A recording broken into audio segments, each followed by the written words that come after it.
What is going on, everybody? Welcome back. MTG here with another episode. If you're new to the channel, hi there. So I have the iPad mini 7, or what Apple calls the iPad mini A17 Pro, but I want to share with you guys my thoughts and opinion, experience of using this device in what I also like to call the end of year review type of thing. We're at the end of 2024, and here's what I have to say about the iPad mini 7. So starting things off with the question, if you have iPad mini 6, should you pick up an iPad mini 7? No. However, if it's a preference and you want to just pick it up, go right ahead. What I did was I used the iPad mini 6 for 3 years, and once this was announced, I did pre-order this and I traded in my iPad mini 6, so I don't have that anymore. Again, a pretty decent trade-in value from Apple. I don't remember how much it was as of right now, but it was pretty decent, so I traded that in. So I only have an iPad mini A17 Pro or iPad mini 7 as my only iPad. I don't have any other iPads. I don't have an iPad Air, iPad Pro. I briefly tried an iPad Pro. I returned it because I don't use it. I just couldn't really implement it into my workflow, but the iPad mini just kind of works out. Now, the difference in the chipset from the 6 to 7, and throughout this video, everything I'm going to be talking about is mainly in comparison to the iPad mini 6, what I've experienced with that and the changes I've seen switching from that to the iPad mini 7. The A17 Pro chipset is awesome.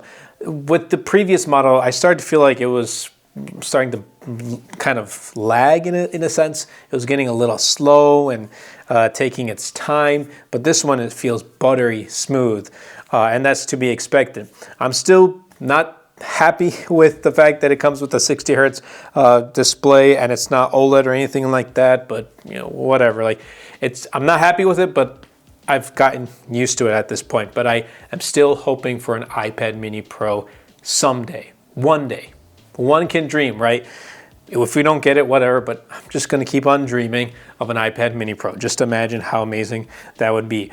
But day-to-day use with the A17 Pro has been great. As you can see right here, I have Final Cut Pro, and I tried it out, but that's just not something I'm not going to edit my videos for MTG or for my other channels on Final Cut Pro. For like shorter videos, then yeah, it's doable, but for long form, I don't really see. Maybe it's because I'm used to editing on larger displays like a MacBook Air and a Samsung 32-inch 4K monitor. So switching from those larger displays to like an 8.3-inch display with the iPad mini 7 would take some time to get used to. So I tried it out. It's pretty good, but it's just not for me. And the Apple Pencil Pro, I went and picked this up because it doesn't support Apple Pencil 2. And there's some new additions with Apple Pencil Pro, but I don't really use it. Like, the app that I use most with Apple Pencil is Procreate. Other than that, like, I'm not really using the Pencil. And honestly, Apple Pencil 2 was perfectly fine. So for me, like, picking up the Pro is like, come on, I wish they had the Pencil 2 support, but whatever. It's something, again, I was kind of annoyed at first, but I've gotten used to it. Another thing that I do want to point out is the camera. I don't use it, and I know a lot of people that have an iPad mini that probably haven't even tried it out. I tried it out, and that was it. I don't use it. I just don't really see the need for me picking up an iPad to use as my camera because I have an iPhone.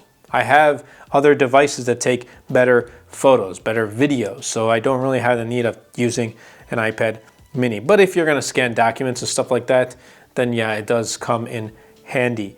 Apple Intelligence, I mean, the main thing I use with Apple Intelligence across all my Apple devices, specifically with the iPhone and the iPad, has become like the Magic Eraser, like Google's Magic Eraser type of thing. It's called Cleanup. So I'll have a photo of, like, let's say my car, and there's like cars in the background. I want to get rid of it.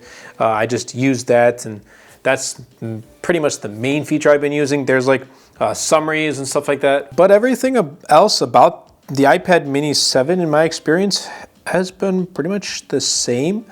I mean, I use it on a daily for Notion. I use it as like a secondary display. I use it for watching lots of YouTube videos, for browsing the web. I use it for Twitter. I use it for TikTok. And it's mainly become my media content consumption device, but then it's become like my secondary display. So like while I'm recording like A-roll footage, I have it on the side so I can kind of look to my left and read off the scripts or the bullet points that I have for the video type of thing. So that's really what I've been using it for the main part. And I mean, there are other small additions that Apple did make with this.